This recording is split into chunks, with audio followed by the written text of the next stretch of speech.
Now, as an expert in the financial sector, tell your audience who might be thinking, what qualifications should I look for in a financial advisor?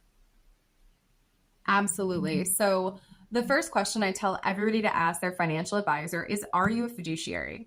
So fiduciary is somebody who's legally obligated to only be acting in your best interest. And that is also somebody who has to be in full compliance with Reg BI or regulation best interest. And that's really important. And just honestly having a conversation with somebody of whoever it is that you choose to work with and really understanding what their interpretation of that word means, what they feel as though their fiduciary responsibility is, because it's a word that gets thrown around a lot in this industry. And I think it very depends on who's really embracing that within their practice, and how does somebody feel as though that's a true value of theirs, or is that something that they just feel like they have to check the box on to say that they are because they are licensed in a certain way. I think the second thing is, do you have any quotas, production requirements, or license requirements that are met in terms of products? So do you have to sell a certain amount of something? Are you obligated to present one product before another product? These are really important questions to be asking that most people, just without having industry knowledge, would not know that they should be asking. I think it's also important to ask how much experience they have. Being a financial advisor, depending on somebody's career, can be it's one of those careers that sometimes people change into in the middle of their career. They sold a business, or they were, at a company in finance for a really long time. They switched over, and you just think, oh, because they're older, they have been doing this for a long time. And that's just not always the case. Now, that's not always a bad thing necessarily, but important to know, have they handled cases like yours before?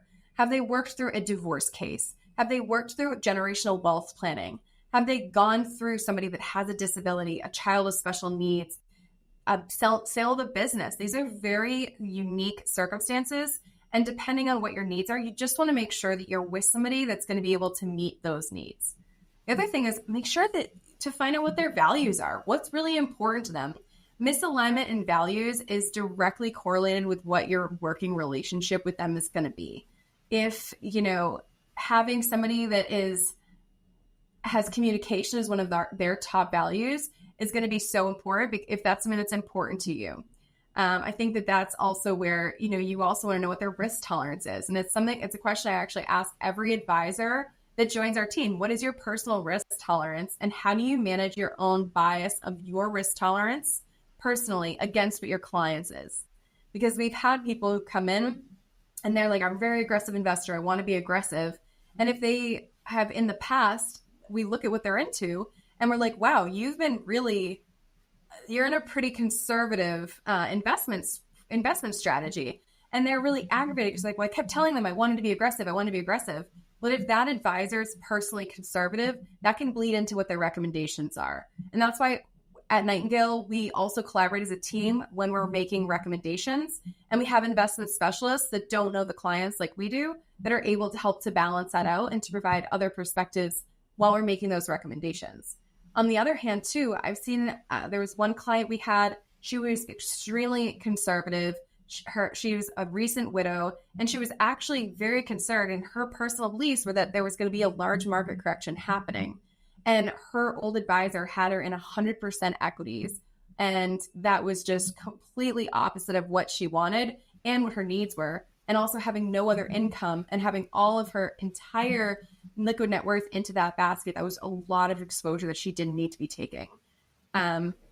We've also had people who have consulted with their, it's about just kind of balancing that out. So we just want to get you back onto where you want to be and why that's important to you. It's also important as you work with somebody who's worked with couples before, because couples and talking through how they manage those relationships is also important, because two different people can come from two different schools of thought on how the finances should be managed. They could have different risk tolerances. So how is that person going to be managing the relationship for two different, essentially, styles or schools of thought? And the other thing is, does your spouse like the financial advisor you picked? Even if one of you is the person who manages the finances, is what we often find. If it's the husband or the wife, they're the ones who are usually the ones managing the day-to-day. They're the ones we probably meet with more, X, Y, and Z. Some of them we barely even see, But the important thing is that we always make sure to meet with both of them and make sure they both sign off and are both comfortable with the relationship they've chosen. Because when one spouse passes away, it's the other one is going to be left dealing with the advisor. So if you don't love the financial advisor that you've picked or your spouse had, maybe it's before you two came together, find a new one. Find one that you both can relate to, even if you're not the one for the most part dealing with that. And I think it's also about really finding somebody that addresses both people in the relationship. Again, even if there's only one spouse that's maybe driving a lot of the conversation, maybe they're managing it more, is the financial advisor going out of their way to check in with that other spouse? Are they coming along for the ride? Do they understand what's going on? Is there a level playing field here? Because you don't have to know everything, but it's important you know where things are, or at least why you're doing things. That is important. That's something we want to make sure every client, whether they're the lead in the client or maybe they're kind of just coming along for the ride, they both know that and they can easily articulate it.